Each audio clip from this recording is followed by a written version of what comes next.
Hello and welcome to Rajya Sabha Television. You're watching The Big Picture with me, Frank Pereira. Finance Minister Arun Jaitley on Tuesday announced two substantial reforms after a cabinet meeting as the government attempts to revive the economy from its worst slowdown in 3 years. The first announcement was in the infrastructure space as the cabinet approved building 34,800 kilometers of highways under the Bharatmala plan. The centre will invest 5.35 lakh crore rupees towards the plan that is aimed to connect economic corridors across the country. Overall, the government will build 84,000 kilometers of roads over the next 5 years through an investment of 6.92 lakh crore rupees, including the Bharatmala plan. The other and bigger announcement was that it allocated 2.11 lakh crore rupees over 2 years for the recapitalization of public sector banks. The plan is intended to help banks make adequate provisions against bad loans and revive lending, which in turn may help bolster a recovery in economic growth and private investment. On this edition of The Big Picture, we will analyze the government's mega plan to revive the economy. Joining me on the program today are Nitin Desai, former Chief Economic Advisor, Government of India, TK Arun, Editor, Opinion, The Economic Times, and Sudhir Krishna, former Secretary, Ministry of Urban Development. Thank you to all my guests for joining me on this edition of The Big Picture. Sudhir Krishna, I'd like to begin with you, of course. Over the last few weeks, the media has been speculating about a stimulus package. The government too has commented that there could possibly be a stimulus package to try and revive the economy. The stimulus package is finally here. What are your opening statements on the stimulus package?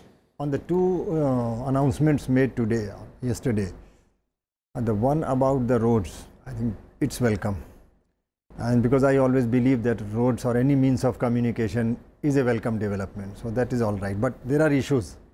It's welcome in one part, but there are issues. It can't be like a recipe for sure success without other issues being handled. On the second part, I have a lot of reservations. Because the banks put together have NPA of the order of, I think, 9 to 10 lakh crore.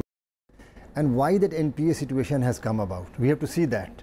By infusing capital, is it that it's a bottomless pit where we are going to put some more water to, and we'll go again that way?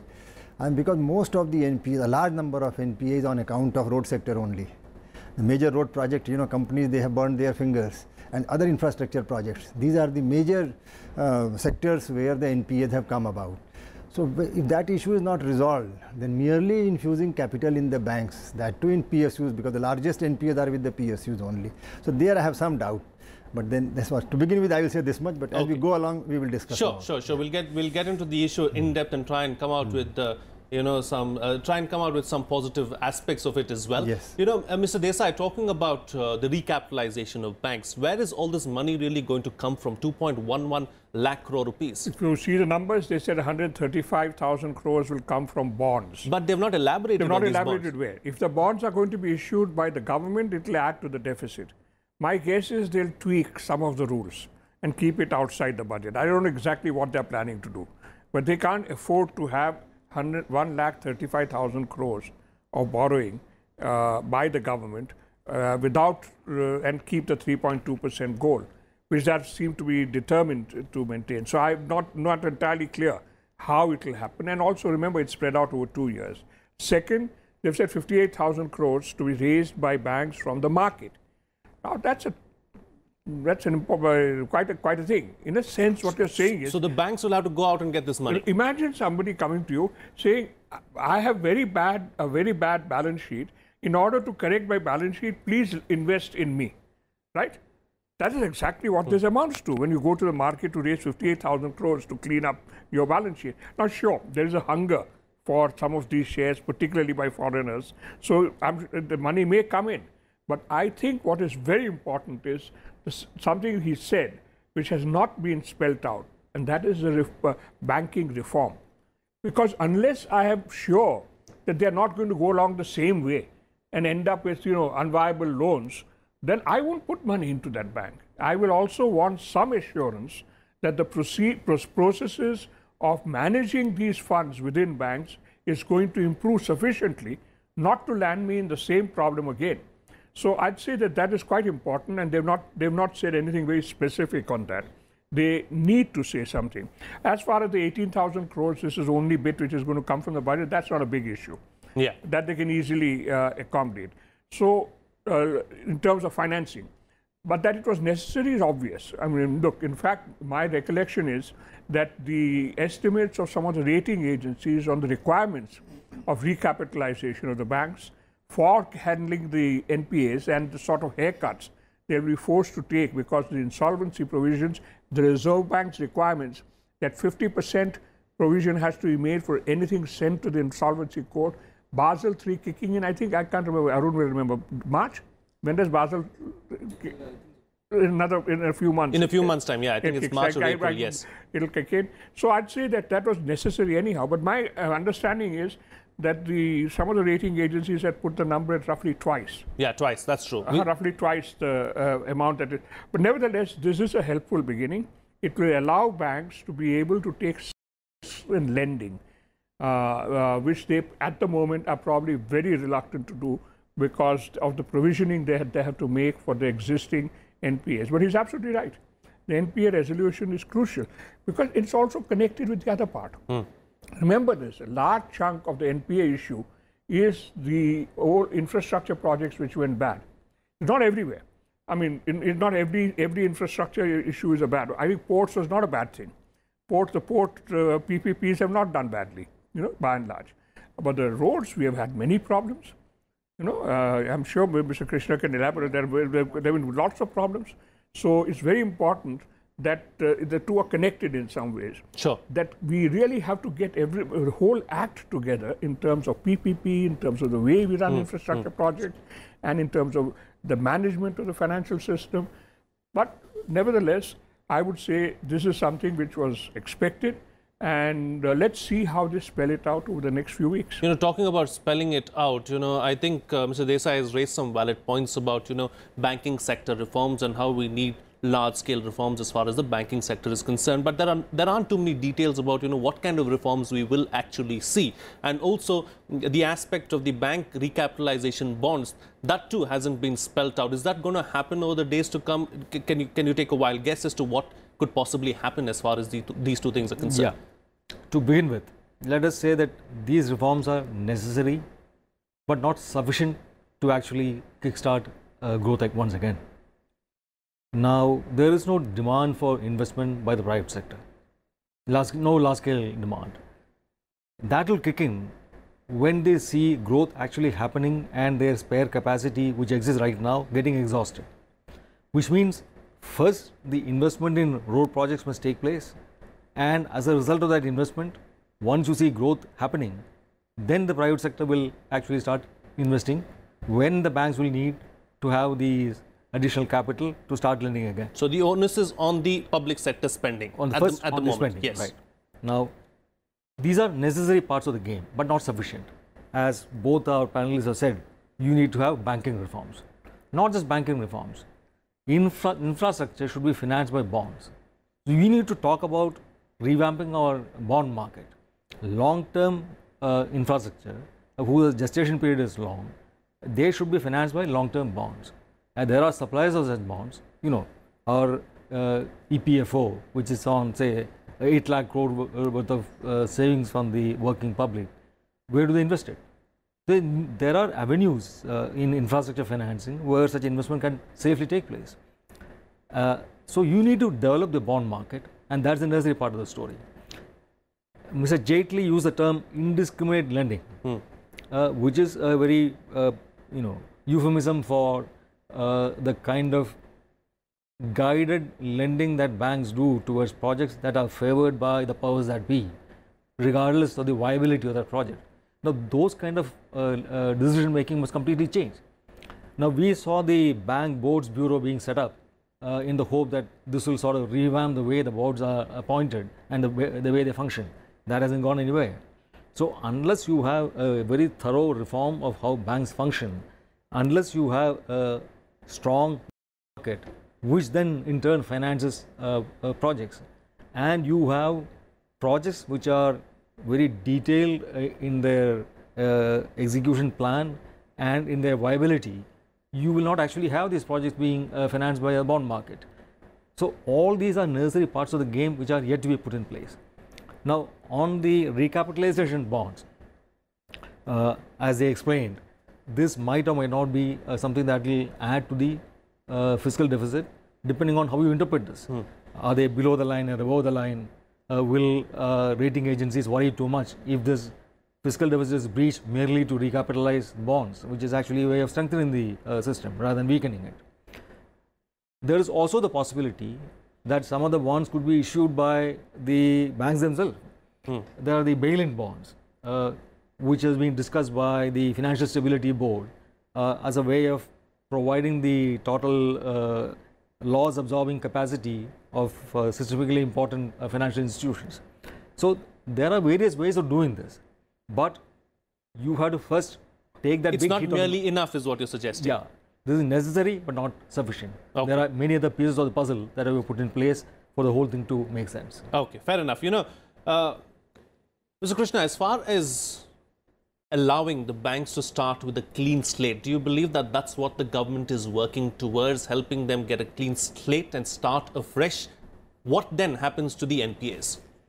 Well, I'm not very clear as to how the clean slate will come about, because the liability banks are not going to say that we wind up and open a new life afresh.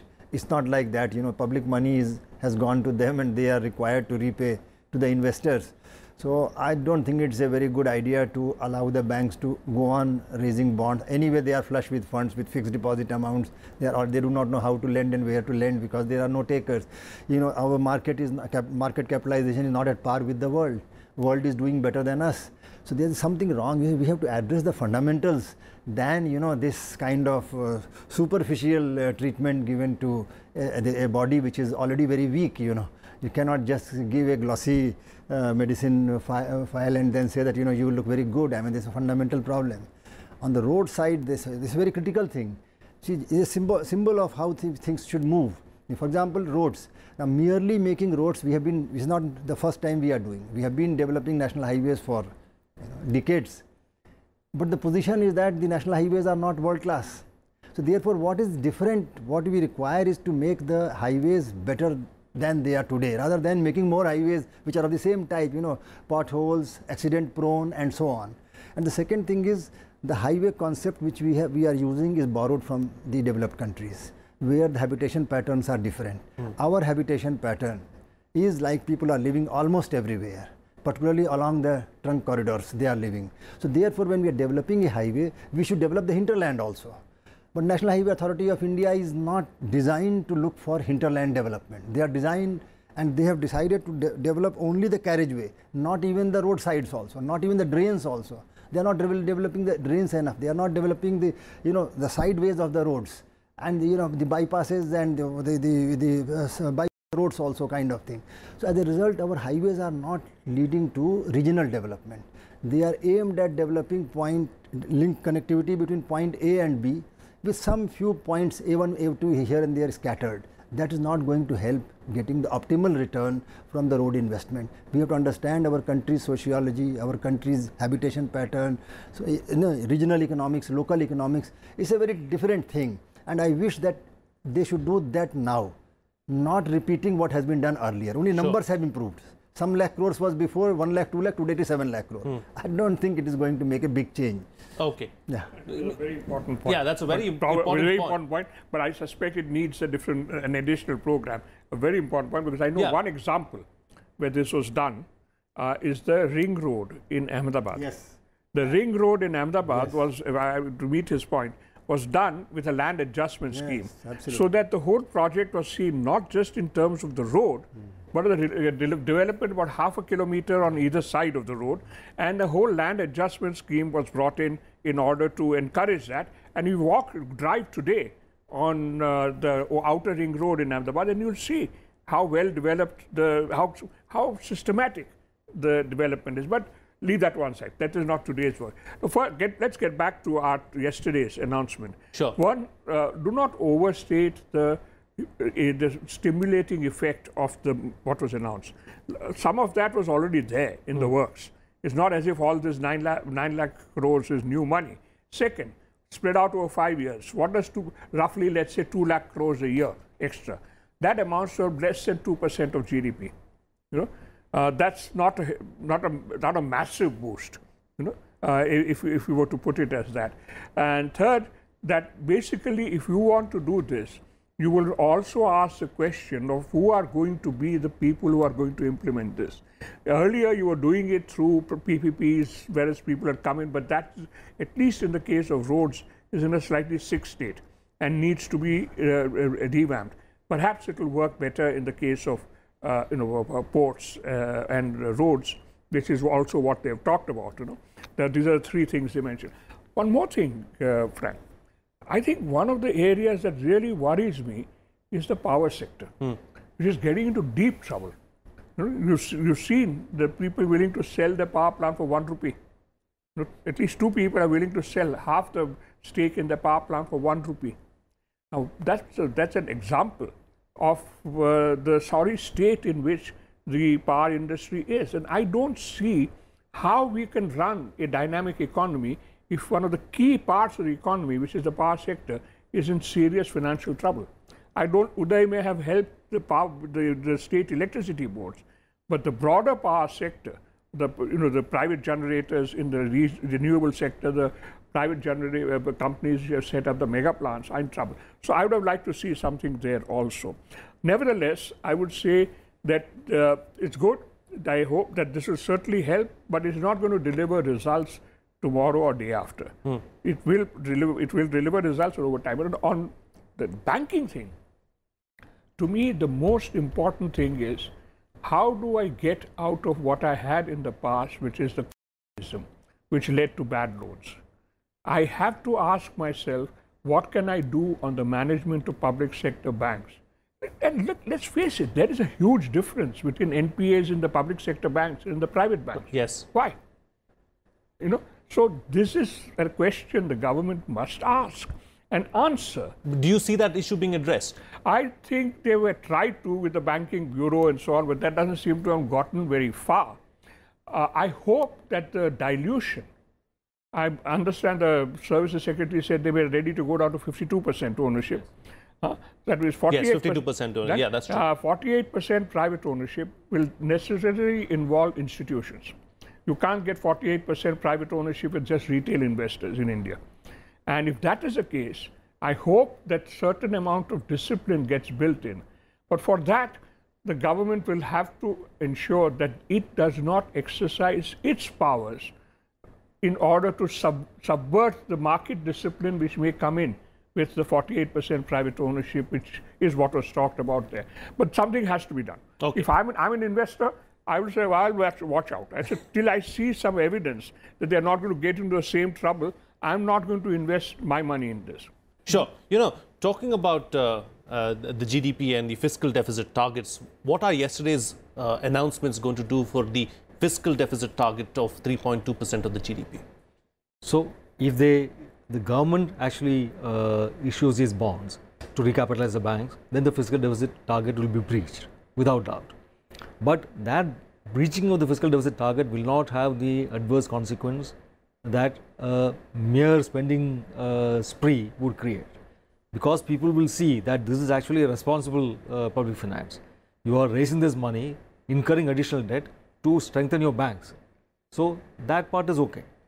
So fiscal deficit will actually widen if the government issues bonds to recapitalize the banks. That is without doubt. But that is not a major source of worry. It is the other issues. Like Mr. Desai said, how do you solve the crony problem in the banks? See, long-term infrastructure projects should not be funded by banks. They should be funded by the debt market. The world over, that is how it is done. So unless you talk about creating a debt market and financing infrastructure using debt, this will not change. See, the thing about using debt to finance infrastructure is that it is no longer up to a bunch of people sitting in a room who are bankers to decide the viability of a project. This will be vetted by any number of people who invest in the debt market. Random analysts, brokerages, credit rating agencies, pension funds, mutual funds, all of them will do their analysis. Should we put our money in this particular infrastructure project? Buy the bonds of this particular project? They look at the viability. So there is greater transparency and accountability of that project if it is financed by bonds. So that is why it is crucial to develop a bond market when you talk about having a large infrastructure spree. The second thing, as I said, is the banking reform per se. Yes. And that we haven't as yet have any clarity. So while the government says that our economic fundamentals are strong, the fact is that this is a hurriedly put together package. So this is a quick fix is what you're suggesting? Yes. So you need to say something. So you come out and said something which are, to the extent that what they have said is fine, but then the details of what these bonds would be like, who will issue them, they are not clear. What are the banking sector reforms that you talked about and are required? What are the nature of the reforms? You don't know. So this is still an incomplete story. So that apart, if you say that there is no problem and you keep announcing fixes, then you are admitting that there is a problem, right? So there is this perception problem also with this. Let us admit there is a problem. We are using this insolvency and bankruptcy code to sort out the twin balance sheet problem. See, the big companies that are capable of carrying out large infrastructure projects, a large number of them are indebted and crippled by debt. So unless they are released on this debt, which will also simultaneously write off the loans on the banking system, you cannot execute these projects. We are not, nobody is going to come from Brazil and Indonesia to do these projects here. We have to get our own companies back on their feet. And to do that, you might need to write off debt. Are you willing to do that? Are you willing to take the political flack of the government saying it is okay for the banks to write off the debt of these private sector giants, and the resulting loss on the books of the banks will be made up from the public exchequer? Well, the opposition has already started crying foul. They will. So you need to spend some political capital on this. Are you prepared to do that?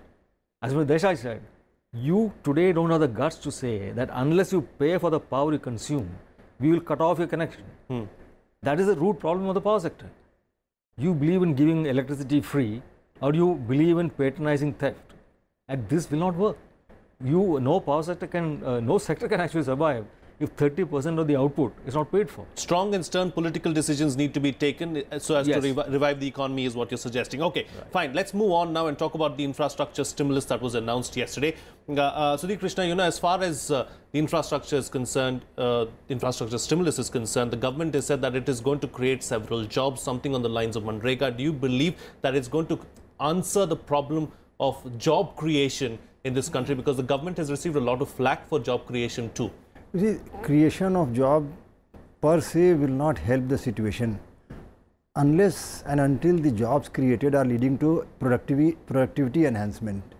I mean, we cannot be, it is as good as giving doles, I mean, if we are not doing things well enough. I think a time has come now to launch a program with a clear understanding of all the dimensions. You know, Smart City Mission was launched 2 years before. Today, nobody is talking about it. It doesn't seem to be taking off, to moving anywhere, you know, worthwhile, except in a few cities here and there.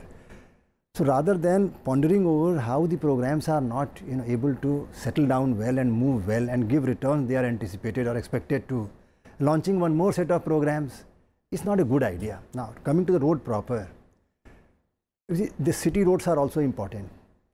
Suppose the National Highway Authority of India owns about 1.5 lakh kilometers of road. The state highways and city roads put together will be 20 times more than that. What about those roads? If cities are in mess, if people's quality of life is not improving, if their health is not good, if education facilities are not good enough, point of making very fine roads, if at all the roads are going to be fine, there is another issue. Because the quality of road and so on, the maintenance issues are on one side. Assuming everything will be good, NHAI is able to gear up to make very good roads. Let us assume that. They will be able to overcome all the contractual disputes, which is like overwhelming, but they are not coming out directly in open as to what is all, except saying that we have resolved all the disputes, which doesn't seem to be, you know, very correct. So therefore, there is a deeper understanding required, and patience is required, and drive and commitment required to go to the grassroots level improvement of the social and economic environment to get the best of the return from the investment in, you know, infrastructure. Merely saying we will invest in road and then start digging, you know, soil, earth, and then say that I will give you wage and then unemployment is over. That's not going to take us, you know, much farther than maybe a year or, in fact, it might increase the inflation also on the other hand, make the life of people more miserable than before. Maybe Nitin can add more. You know, so the time has gone for quick fixes. We need to look at a multi-dimensional approach is what you're suggesting. You know, Like TK Arun was suggesting earlier, Mr. Desai was saying that, the government clearly understands that there is a problem and they are trying and solve that problem by announcing several of these measures, coming up with several of these programs. But what really needs to be done to do away with this problem that we are facing as far as the economy is concerned? Because the government clearly seems like it has taken this seriously and is trying to move forward. But, the answers really don't seem that simple. I would say that basically there's the third component in the program, which is very important, and that's the MSME thing that they've announced. What they've said, I'm not sure how much this will deliver, because right now, because of demonetization and the GST impact, the MSME sector is in deep trouble. Many of them have been shut down for months now. So, but they have certainly recognized that there is a problem there, and I understand that one of the components of this is some sort of priority lending in 50 MSME clusters and so on. I would say they should look at infrastructure is best planned so that you get good infrastructure, sensible infrastructure. That is part of a broader infrastructure framework. No point in having a wonderful road connecting the outskirts of two towns and then absolute chaos inside. I go to Gujarat a lot for my work. I happen to be on an NGO, involved with an NGO there. And it's wonderful, the highway between Ahmedabad and Baroda. But once I get off that highway, I'm traversing absolutely decrepit roads. Yeah. Exactly. That highway is wonderful, but once I get off it, and let's face it, more than 3/4 of my journey is off that road. So I'd say that he's very right, that please think of these things in a much more coherent way. Think of infrastructure also in terms of the broader area impact, the regional impact that he was talking of. So all these things can be done, and I think should be done. I hope that they will get down to that. That's one thing. But focus on infrastructure as infrastructure, not as an employment program. Why don't you just line up thousands of people and tell them to keep peddling bicycles and generate electricity? That will be labor intensive. But that's obviously that's an obviously absurd idea. Nobody is fortunately advocating this. So don't be so sure. One of these days somebody will. But this is India, So, but the fact is, focus on employment in the right sense, which is opportunities for productive work, particularly in the medium and small sector, which is everywhere in the world. That's been the source of employment growth. But it has to be something which is connected. This is a different story about a missing middle in our industrialization. We have a lot of basic industries, steel, cement, etc. Right. We have a lot of industries catering to final demand, whether it is for machinery or even for consumer goods. But we have a missing middle outside a few sectors like automobiles.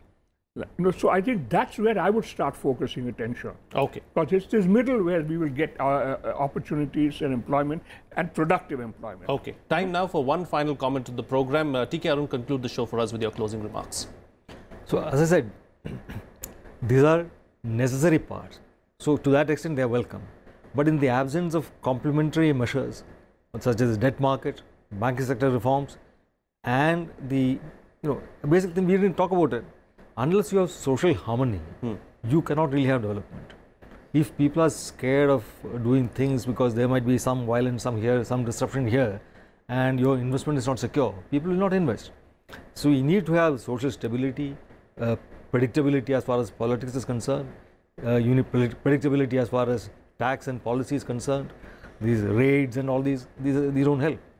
So while a certain part of the current problems are thanks to disruption arising from GST, which is a desirable kind of a reform, certain other parts of the disruption that we are facing are undesirable kinds of disruption. Right. So they should be removed. Then we should move with the overall consolidation of our financial sector and ridding our corporate sector of their heavy debt burden. So these are the primary tasks to get going.